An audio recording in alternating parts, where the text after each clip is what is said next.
इसी कलिकाल में इंद्रद्युम्न नाम के राजा हुए।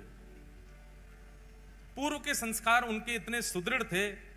देखो बंधुओं, भक्त दो ही लोग बनते हैं, बहुत ध्यान से सुनिएगा।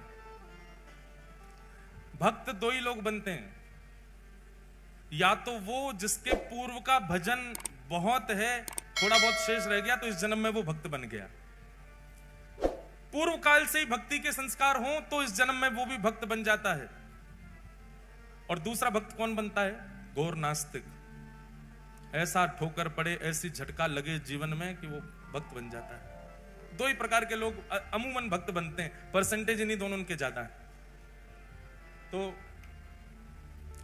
इंद्रद्युम्न राजा के पूर्व के संस्कार बहुत ध्यानपूर्वक सुनिएगा। ठाकुर जी ऐसे नहीं प्रकट होते, ऐसे संस्कार हो तब ठाकुर जी आते हैं जीवन में। इंद्रद्युम्न राजा, बचपन से ही उसके अंदर इतनी भक्ति थी, इतना भाव था। भक्ति भाव का मतलब आप क्या समझते हैं? ठाकुर जी के प्रति भक्ति होना, ठाकुर जी के प्रति भाव होना, यह तो सबके अंदर हो जाता है। असली भक्त वाकू मानो, जाको जाको प्रेम हरि जनन सो हो। कौन से? हरि जन से। हरि जन मतलब हरि के जो दास है उनसे जो प्रेम करते हो।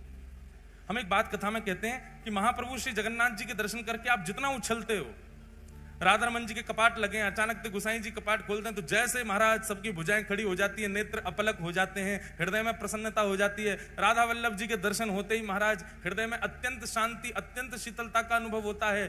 ठीक वैसा ही अनुभव किसी वैष्णव जन को देख करके होता हो तो मानो कि आप वैष्णव हो, तो मानो कि आप भक्त हो। हरिजन सो प्रीति नाही, अगर हरिजन से प्रीति नहीं है तो हरि से प्रीति नहीं। इंद्रद्युम्न राजा का एक नियम था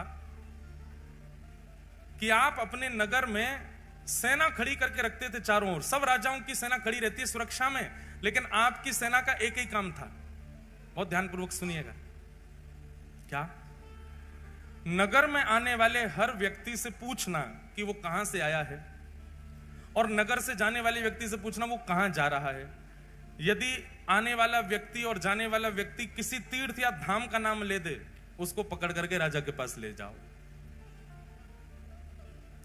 आने वाला व्यक्ति अगर यह कह दे कि मैं बद्रीनाथ से आया हूं, तो जैसे किसी नगर में प्रवेश करते हैं तो वहां के सिपाही जन खड़े होकर के लाइन लगवाते हैं, बोले हाँ एक एक करके बताते जाओ अपना परिचय, कहां से आए हो। अगर वो कहते हैं कि हम फलाने नगर से आए हैं, फलाने गांव से आए, तो उनको जाने दिया जाता। कोई कहता हम वृंदावन से आए हैं, कोई कहता हम अयोध्या से आए हैं, बद्रीनाथ से, इधर खड़े होते जाओ सब।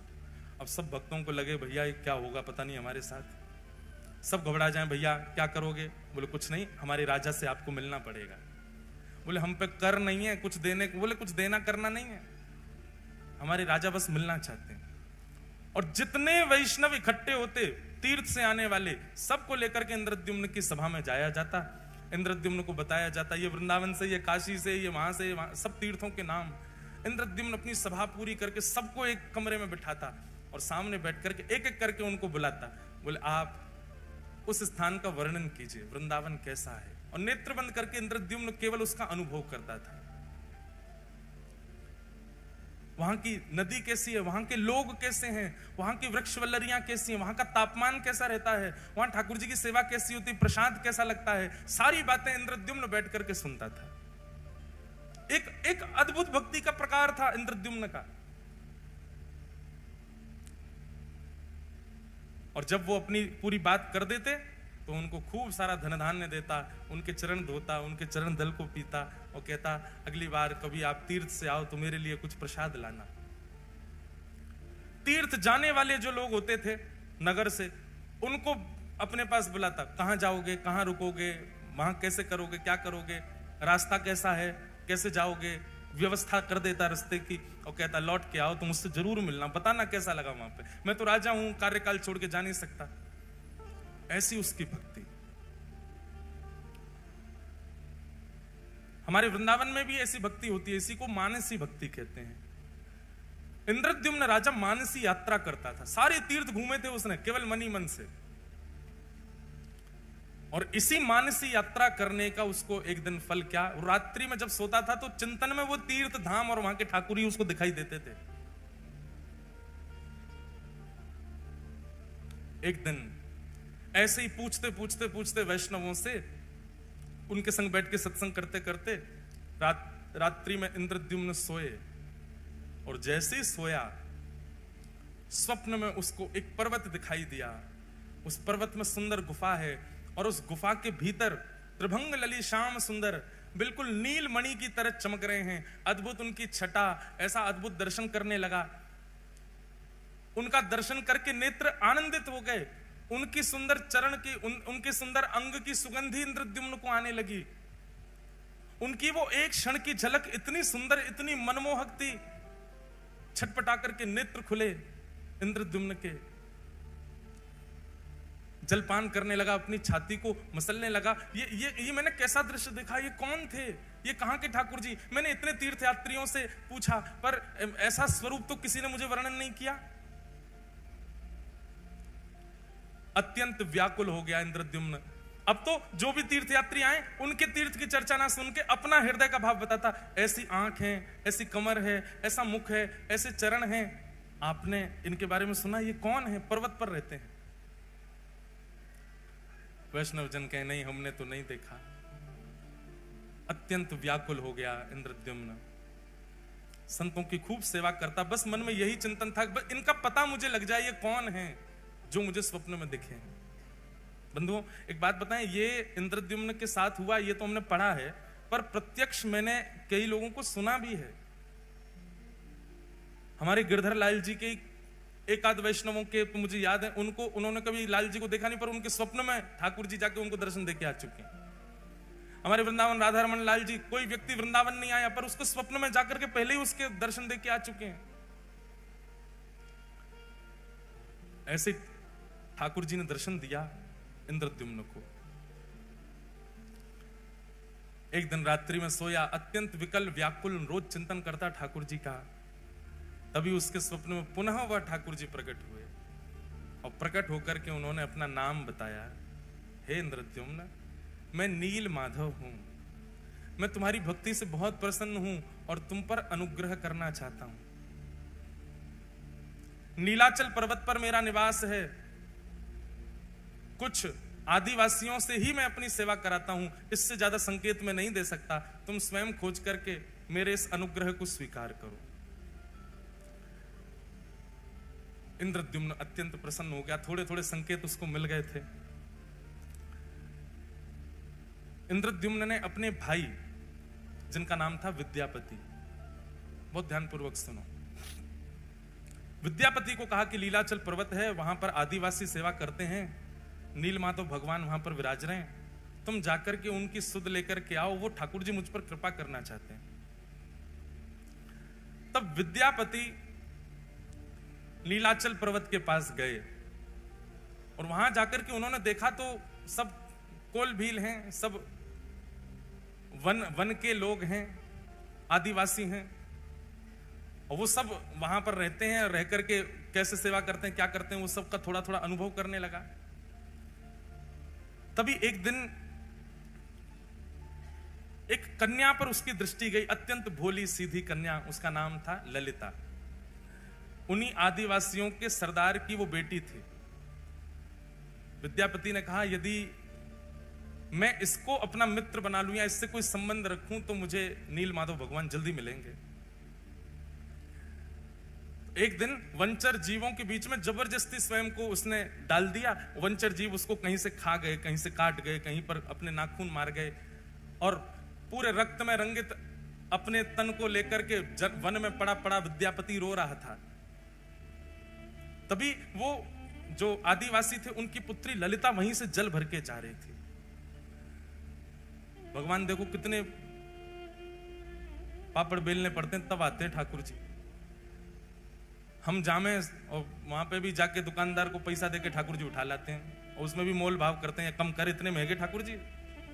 ठाकुर जी को भी गोद में आके लगती होगी, अरे ये पैसा तो को कम लग रहे हैं, पूरा ब्रह्मांड लुटा देगी तो ना खरीद पाएगी मोए, या तो मोल भाव और कर रही है। हमने अभी एक कथा जलंधर में एक बात कही कि भैया, किसी व्यक्ति ने मुझसे प्रश्न किया कि महाराज जी, हम ठाकुर जी वृंदावन से लेकर के आते हैं या कोई भी लेता है उसका पैसा देते हैं तो मन में ये बात बनी रहती है कि हमने ठाकुर जी खरीदे हैं। हमको पैसे देने से मना नहीं है, हम देना चाहते हैं, पर यह भावना चित्त से जानी चाहिए कि हमने ठाकुर जी खरीदे हैं। उसका क्या करें?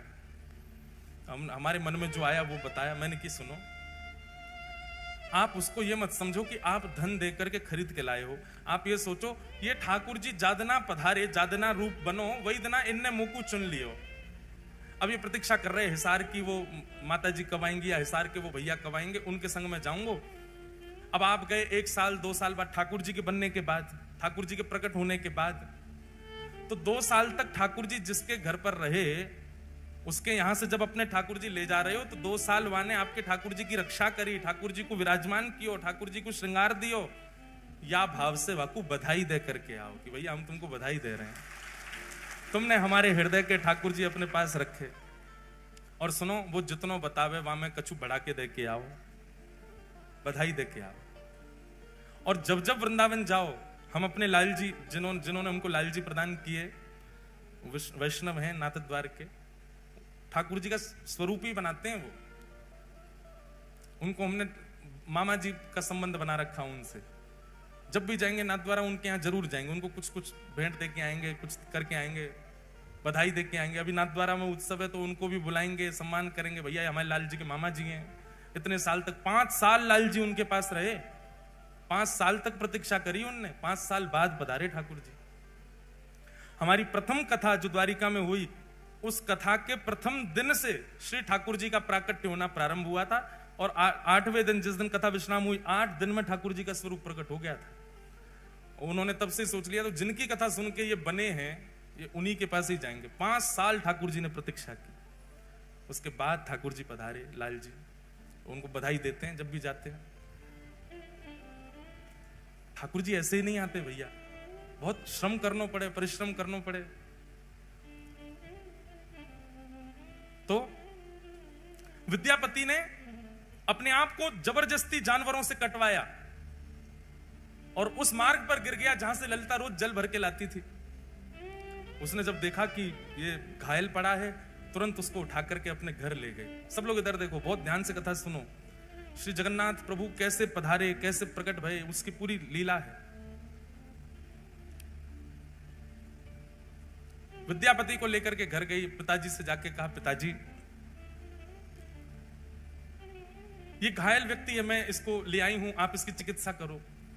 ललिता के पिताजी का नाम था विश्व वसु। आज भी श्री जगन्नाथ जी की रथ यात्रा में विशेष सेवा उसी वंश की है।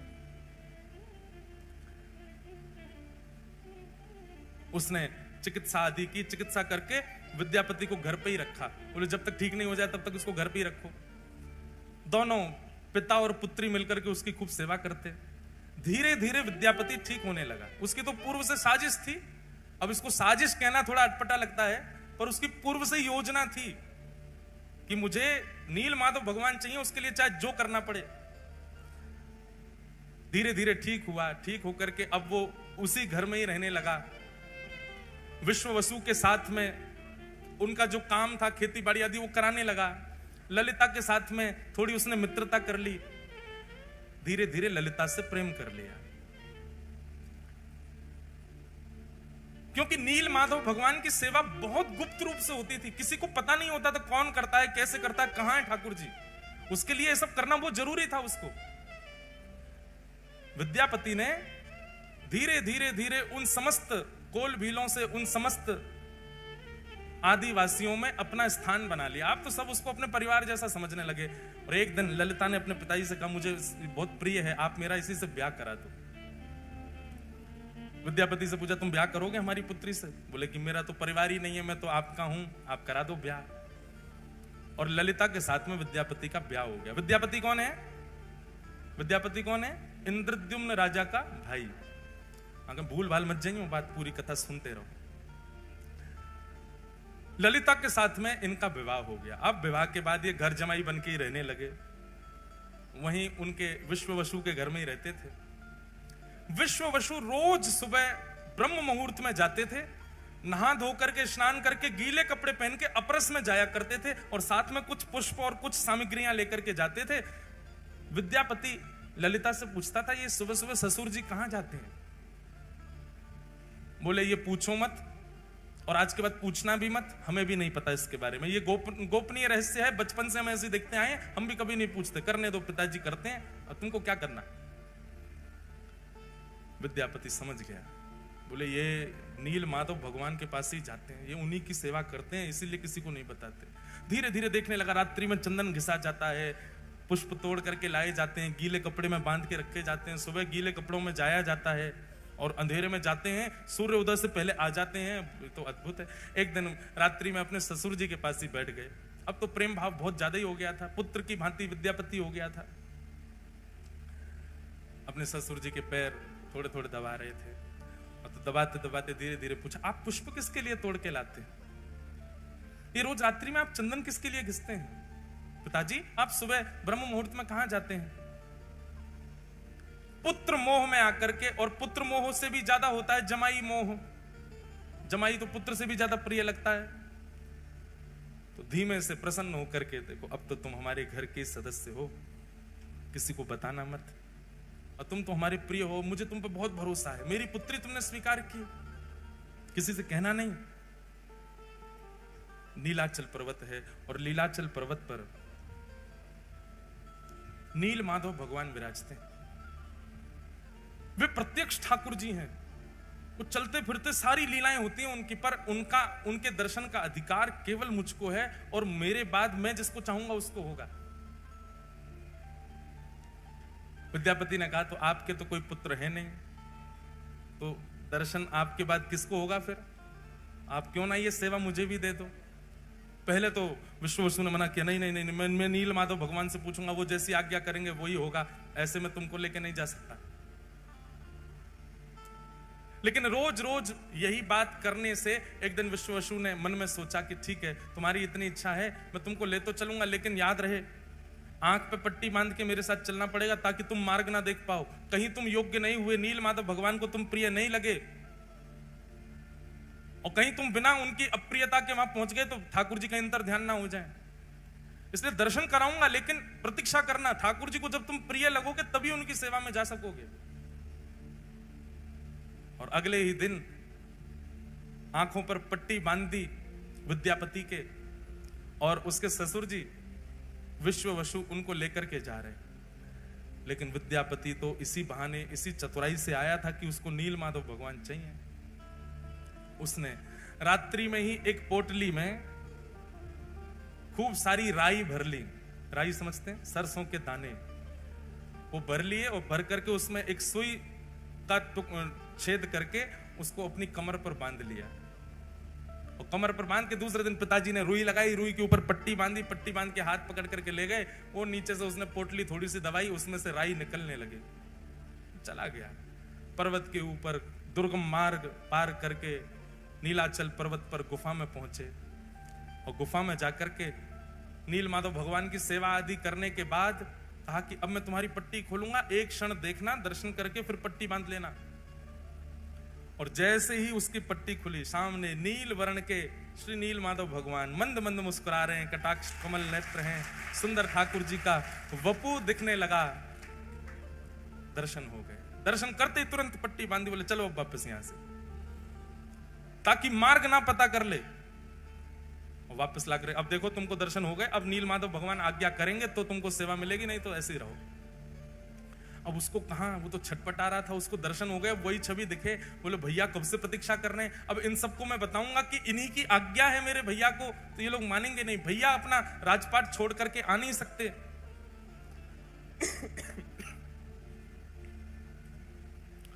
विद्यापति ने कुछ दिन प्रतीक्षा की। कुछ दिन प्रतीक्षा के बाद एक दिन सुबह सुबह उठ करके उसने मन में विचार किया कि अब सरसों पौधे बन गए होंगे, और उसी मार्ग के पीछे पीछे जाके मैं देखूं कैसे है नील माधव। सुबह उठ करके जैसे ही तैयार हुआ, पत्नी उठ गई, पत्नी ललिता पूछने लगी कहां जा रहे हो? बोले देवी पुष्प लेने जा रहा हूं, ठाकुर जी की सेवा करूंगा, तुम्हारे लिए गजरा बनाऊंगा। ऐसा कहकर के चला गया। ललिता बोली आज तक तो कभी लाए नहीं गजरा, आज तक तो कभी सेवा के लिए पुष्प लाए नहीं, आज अचानक। अब वो तो सरसों के पौधे देखते देखते देखते मार्ग उसने पता कर लिया, तो उसी के पीछे पीछे ललिता उसके पीछे पीछे चल दी, और वो छुप छुप करके देखती हुई जा रही है, जा कहां रहा है। तभी वो नीलाचल पर्वत के ऊपर चढ़ने लगा, पीछे पीछे ललिता भी चली गई। जैसे ही गुफा में पहुंचे, नील माधव भगवान खड़े हैं सामने। इसको तो दर्शन का अधिकार था, ठाकुर जी तैयार ही थे इसके साथ जाने को। तो बस ये जैसे ही ठाकुर जी का स्पर्श करने वाला था, इतने में ही ललिता पीछे से आ गई, अनधिकारी सामने आ गया। और अनधिकारी के आते नील माधव भगवान वहां से अंतर ध्यान हो गए। और जैसे नील माधव भगवान अंतर ध्यान हुए, रोने लगा। बोले मैंने कितना सब बनाया था ठाकुर जी को ले जाने के लिए, आदि आदि सब बातें हुई। ललिता ने जाकर नीचे पूरे आदिवासियों में बात फैल गई, सब विश्व वसु को पकड़ करके बंदी बना लिए। उसको छल कपट किया तुमने हमारे साथ, आदि आदि। हमारे ठाकुर जी अंतर ध्यान हो गए, हमारे साथ जो किया सो किया, ठाकुर जी चले गए हमारे। हम तुझे दंड देंगे। बोले कि मुझे दंड दीजिएगा, लेकिन मुझसे पहले आप एक बार राजा इन करके व्यवस्थित करवाना और सुंदर किसी कारीगर से मेरा विग्रह स्वरूप बनवाना। कारीगर वो ही बनाएगा जैसा रूप मैं चाहता हूं प्रकट करना, इसलिए उसको कुछ बताने की आवश्यकता नहीं। बस कारीगरों से कहना कि वे अपनी कला से बनाना शुरू करें, क्योंकि मेरे रूप को वही बना पाएगा जिसको मैंने चुना होगा। इसलिए तुम केवल समुद्र के तट पर जाकर के तीनों काष्ठों को इकट्ठा करो। तब जो तिथि समय भगवान ने बताया था, उसी तिथि समय पर गए, जाकर के देखा तो 3 काष्ठ बहते हुए, 3 दारू मतलब लकड़ी बहती हुई समुद्र में से आई। और उन तीनों को इंद्रद्युम्न राजा ने अपने पूरी सेना से उठवाने का प्रयास किया, पर कोई हिला नहीं पाया। उठाना तो बहुत दूर की बात।